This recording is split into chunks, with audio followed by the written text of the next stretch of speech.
The New Orleans Saints finished the 2022 regular season with a 7-10 record and missed the playoffs for the second consecutive season. And given they missed the playoffs, and given they had a 35-year-old Andy Dalton starting at quarterback for them for most of the year, they weren't really discussed a whole lot by the media, and they were pretty much out of sight, out of mind.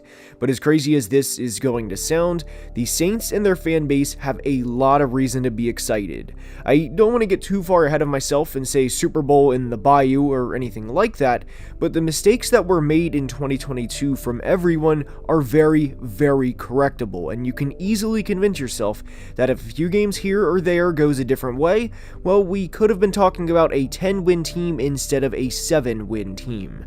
Now, I realize you can do that with every team every year, but they still pulled out 7 wins with Rashid Shaheed and Traquan Smith as the number 2 and 3 wide receivers for this team, and they still pulled out 7 wins despite finishing 22nd in points per game. And as we know, New Orleans addressed the quarterback position in a big way this offseason. And because of the Derek Carr signing, a lot of people were quick to mark this team as division champs before the season even starts. But how will the Saints do in 2023? Well, we're going to break that down in today's video. Now let's begin.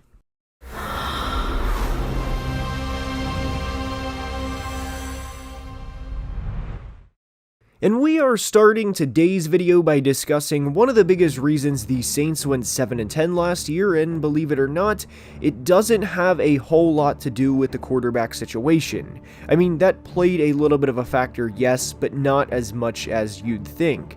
This team had 25 turnovers in 2022, which ranked 27th in the NFL, and despite their defense playing pretty good all year, they finished 30th in turnovers forced. So when you are at that much of a disadvantage from the turnover rankings, not just on one side of the ball, but on both sides of the ball, a lot of that's going to dictate how your season goes regardless. And for the Saints to finish 7-10 despite having a turnover margin of -11 honestly is an accomplishment in itself. And two of the most frustrating losses the Saints had last year were in weeks 2 and 3 against the Bucs and Panthers. And in those games, the Saints outgained the Bucs by nearly 50 yards, but lost the turnover margin substantially as they committed 5 turnovers to Tampa's 1. And obviously, anytime you commit 5 turnovers in a game, well, it doesn't take a lot to figure out that you are probably going to lose that game really by default. And the following week in Carolina, they committed 3 turnovers to Carolina's 0, yet outgained them by over 130 yards. And in these 2 games alone, New Orleans had a turnover margin of -7, and one of the turnovers in particular was just bad luck for the Saints, as Frankie Louvu of the Panthers made a hell of a play to force a fumble from Alvin Kamara, and the ball bounced right to Marquise Haynes, who scooped it up for a touchdown. And the Saints ended up losing by 8 points, and sometimes that's how it goes, meaning how the ball bounces. But the Saints lost 11 fumbles last year, which ranked 24th in the NFL, and that's not something that's unfixable. So if the Saints clean even just a few of these turnovers up over the course of a season, well, they're going to add up in a big way. And another big difference between the 2021 Saints and the 2022 Saints is the 2021 Saints forced 25 turnovers compared to the 14 turnovers the Saints forced last year. And as we said, that ranked 30th in the NFL, meaning the 14 turnovers, but what should be remembered is this is a very good defense. Now, they did lose David Onyemata and Caden Ellis to the Falcons in free agency, and even Shai Tuttle to the Panthers, but they brought in Nathan Shepard and Kalen Saunders to try and fill these voids. And former first-round pick Marcus Davenport went to the Vikings in free agency as well. But this defense still has playmakers like Cam Jordan, Demario Davis, Tyrann Mathieu, and of course, Marshawn Lattimore. And believe it or not, the Saints have finished in the top 10 in points allowed per game in each of the past 3 years. And this all goes into why people believe they could make serious noise this year. And when you factor in a -11 turnover margin last year and how many bad situations the defense was in, to still come out top 10 in points allowed per game is incredible. And what I want remembered here is that Marquise Haynes touchdown against the Panthers, or an Isaiah Simmons pick 6 against the Cardinals in week 7, well, those 14 points go into the total points allowed per game. And if those plays don't happen, the Saints defense would go from 9th in points allowed to 5th. And obviously you can do this with every team, but that's more of a credit to the defense than it is anything, because they simply do not allow many points. And one thing the Saints did not do a great job of last year was hold the ball offensively, at least for a sustained time, as they finished 27th in average plays per drive and 21st in average time of possession. Obviously, you want to be in the upper half of the league because that means your defense is more energized throughout not only the game, but down the stretch of the year when the games matter more. And New Orleans finished 22nd in yards per carry offensively and 19th in rushing yards. This is despite finishing 14th in rushing attempts, meaning the Saints were trying to run the football, but a lot of the time couldn't get it going the way they wanted to. And they brought in a few running backs this offseason to try and address that by bringing in Jamal Williams in free agency and Kendre Miller in the draft. These guys won't propel New Orleans to the top 5 or anything like that, but they should do a better job than what Mark Ingram and even David Johnson did as the second backs last year. But one player I am extremely excited about in the offense is a guy I've been pretty vocal about for a while now, and it is second-year receiver Chris Olave.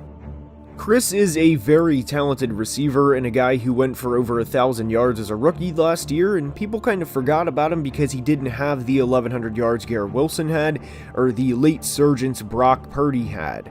So Olave, like a lot of other Saints in 2022, was kind of forgotten about, and now that he has improved quarterback play, I don't think it's unreasonable for Chris to have 12 or 1,300 yards this year, as he had over 1,000 as a rookie with, again, not great quarterback play. And while Saints fans are obviously excited about Derek Carr coming over this year from the Raiders, first off, I get it, as it's exciting to think you are legitimately competing for a Super Bowl. But what I'm interested to watch this year, and this is something I'll be really paying attention to, is Derek Carr has never had the type of help he will have this year in New Orleans. The Raiders' defenses during his time there, whether it was in Oakland or Las Vegas, were most of the time awful. And I'm not saying Derek Carr has to be a game manager to make things work this year for the Saints, but his role is not going to have to be to play as much hero ball as he has in years past. And I do want to address a kind of controversial player, and it's receiver Michael Thomas. Can't guard Mike, as he was once referred to, had a legendary first 4 years of his career, but as of now, that's it. And in the past 3 years, he's played 10 total games. I don't forget how good of a player he once was, but at the moment I am out on Michael Thomas. If he comes back and plays at a high level, great and good for him and the Saints, but it's hard to convince yourself with any sort of certainty that this guy you hear a lot about but rarely actually see anymore is going to come back and be a great player. Again, he could, as we know the talent is certainly there, and we've seen that in years past, but I am much more invested into the success of receiver Chris Olave than I am a now 30-year-old Michael Thomas. But at this point in 2023, that's more of a hope than it is truly being able to rely on him. And I like what the Saints have in their tight end room, which is led by a player who broke out last year, and that's Juwan Johnson. Juwan finished second on the team in yards, of course behind Olave, but led the team in receiving touchdowns with 7, and if you told me now entering the year that Juwan would lead the team in receiving touchdowns again, I would not be surprised at all. He's a big-bodied player, as all tight ends are, duh, but Juwan is a former receiver, and when they get down in the red zone, he's going to be the guy Derek Carr looks first to more often than not. Why? Because he's faster than a lot of linebackers, and with the way the NFL is going, in terms of getting lighter on defense to be able to stop the passing game, that benefits big guys in offense because now Juwan also weighs more than a lot of players on the defense and weighs more players on the defense than he would have 10 years ago because the game is shifting. And granted, I would be surprised if he had double-digit touchdowns this year, but a 55-catch, 650-yard, 8-touchdown season for Juwan is completely realistic in this offense. And one thing that I think is a little overblown from a football standpoint is the Alvin Kamara suspension. Yes, he's not going to play for 3 games, but they're going to be fine in those first few weeks. And in those first few games, they play the Titans, in Carolina, and in Green Bay. And while those games won't be easy, they could certainly be a hell of a lot tougher. And when you take a look at the Saints' 2023 schedule, they have an extremely favorable schedule, as the toughest game they'll play this year will probably either be home against the Jags or in Minnesota to play the Vikings. And when those are your two toughest games for an entire 17-game season, you're sitting pretty, and that's an understatement. And just looking at the schedule even more, it's hard to find 7 losses for the Saints, especially when you factor in Derek Carr will probably throw for 4,000 yards and 26 or 27 touchdowns, meaning an improvement from last year. While Derek is not an elite quarterback or perfect player, a lot of his job is simply going to be do not throw us out of games like Jameis did a few times early in the year last year. Just get us to the fourth quarter and give us a chance. And for a player like Derek Carr that's dealt with bottom 5 defenses for most of his career, he's looking at this opportunity like a dog looks at a burger. This is what he's been dreaming about for years. And the Saints did not have a player finish with double-digit sacks in 2022, but collectively as a team they got to the quarterback, as believe it or not, they finished 5th as a team in sacks. And granted, they are going to have to replace the production from Caden Ellis and David Onyemata, but they selected Brian Brzee in the first round and Isaiah Foskey in the second round, and those are guys that could be rotational rushers early and develop as the year goes on. And Carl Granderson also added 5.5 sacks last year, who is back, so again, their pass rush is going to be solid. They are a pass rush by committee, and this defense goes hand in hand because the secondary, led of course by Lattimore, is a very good unit, and if you're not familiar with the term coverage sack, it applies to the Saints, which by the way is a compliment to how good their secondary is, more so than a diss at their pass rush. And speaking from a perspective of winning the division and getting back to the playoffs, the path is right in front of New Orleans this year. Tom Brady isn't in the division anymore, and hell, the Bucs only went 8-9 last year even with Tom on the roster. The other quarterbacks in the NFC South are Bryce Young, who I do believe will be a great quarterback over the course of time, Desmond Ridder, who is a true wild card, and Baker Mayfield, whose NFL future relies on his success this year. This is his last chance, and it's not an exaggeration to say, heading into the season, that Derek Carr is comfortably the best quarterback in this division, and the Saints' turnover margin should improve in a big way by playing these teams for 6 of their 17 games this year. Force young, inexperienced quarterbacks into uncomfortable situations and let your playmakers, defensive playmakers that is, like Lattimore, Marcus May, and Tyrann make plays on the ball. There is absolutely no reason for this team to only have 14 turnovers in 17 games like they did last year.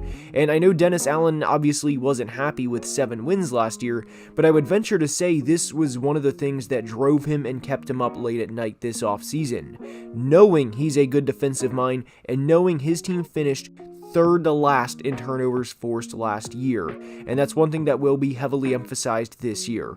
Create turnovers and give our offenses short fields to work with.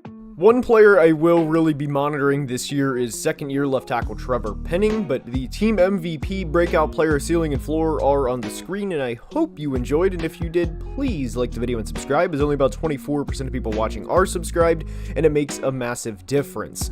Definitely check out Underdog Fantasy as you get a free $100 deposit match, and Derek Carr's season-long prop is 3,700 passing yards, which I would be extremely surprised if he doesn't hit that.